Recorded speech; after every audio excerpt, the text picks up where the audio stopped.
Alors ici on a notre remorque à percement avec tout le nécessaire pour faire les percements EIE. Donc on peut voir ici là, toute la partie huile pour l'entretien du moteur. Là ici on a les entretoises que l'on met entre la vanne et le moteur. Elles servent à faire sortir la limaille de fer. On pourra le voir tout à l'heure quand on aura fait le premier percement. Le percement il se compose comme ça. Donc la mèche elle va tourner, on fait le premier percement, donc il y a uniquement le forêt qui va percer et après c'est la scie cloche, c'est le trépan qui va percer. Et du coup il y aura de l'eau quand on va percer, quand on va faire le premier percement, il y aura de l'eau qui va sortir mais le percement n'est pas encore réalisé, il faut attendre d'avoir percé avec le trépan et c'est pour ça qu'il y a cette évacuation d'eau pour faire sortir toute la limaille de fer, parce que ça fait pas mal de limaille, ou quand on perce sur du PVC, des copeaux de PVC. Voilà, du coup ça c'est le collier, ce qu'on appelle le collier EIE. On va le mettre en place autour de la canalisation. On va le serrer à l'aide d'une clé dynamométrique pour avoir le bon couple de serrage sur la canalisation. Après on va mettre la vanne en place sur le collier. On va tout bien serrer avec les joints, tout ce qu'il faut. On laisse la vanne en position ouverte. On va y mettre la mèche avec la platine et derrière on va accrocher le moteur qui est ici et le moteur en fait il va faire tourner la mèche et du coup ça va percer la canalisation et une fois que la canalisation est percée on retire la mèche et à ce moment là une fois que la mèche est retirée on peut refermer la vanne et enlever tout notre matériel. Ça permet de faire un percement en pression sans faire d'arrêt d'eau.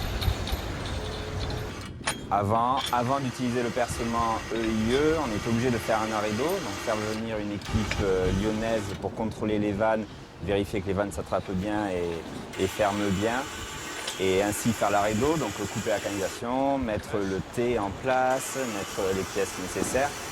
L'avantage du percement EIE, on n'a pas besoin de l'arrêt d'eau.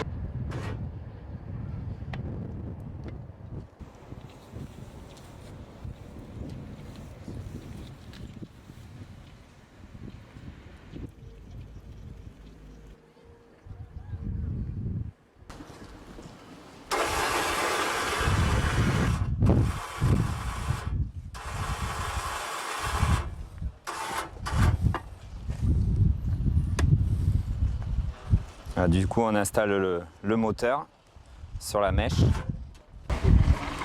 Là, Alex, il cherche l'axe des goupilles pour mettre les goupilles.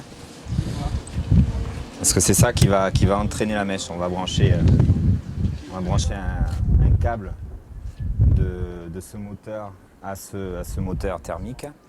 Et c'est ça qui va entraîner la mèche et qui va tourner.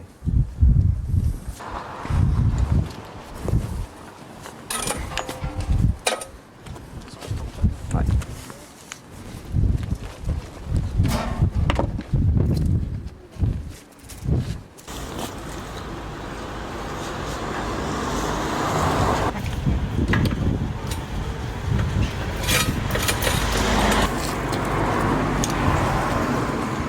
Tu peux m'expliquer? Alors ça c'est ce tuyau qui va servir à évacuer la limaille de fer quand on va percer. Ça va évacuer l'eau. Dès que le forêt sera rentré, que le trépan sera en contact avec la canalisation, mais tout le long du percement, ça évacuera l'eau. Bien le tenir. Donc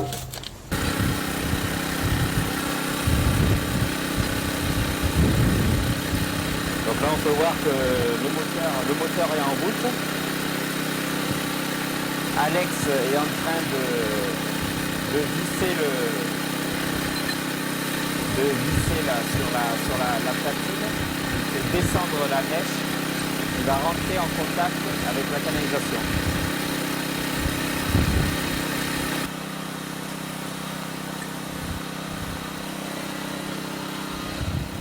Donc là,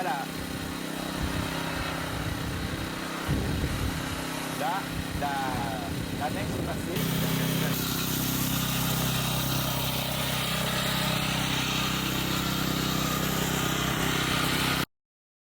Et on n'enlèvera pas la dernière goupille, il restera une goupille. Et une fois qu'on aura enlevé le moteur, on va reculer la mèche avec un outil, on verra. On recule la mèche. Et une fois que la mèche est reculée, elle est plus au niveau de la vanne, on va pouvoir fermer l'opercule de la vanne et ainsi enlever tout notre matériel. Le percement est terminé. Après, on passera à la phase nettoyage des rangements au dépôt.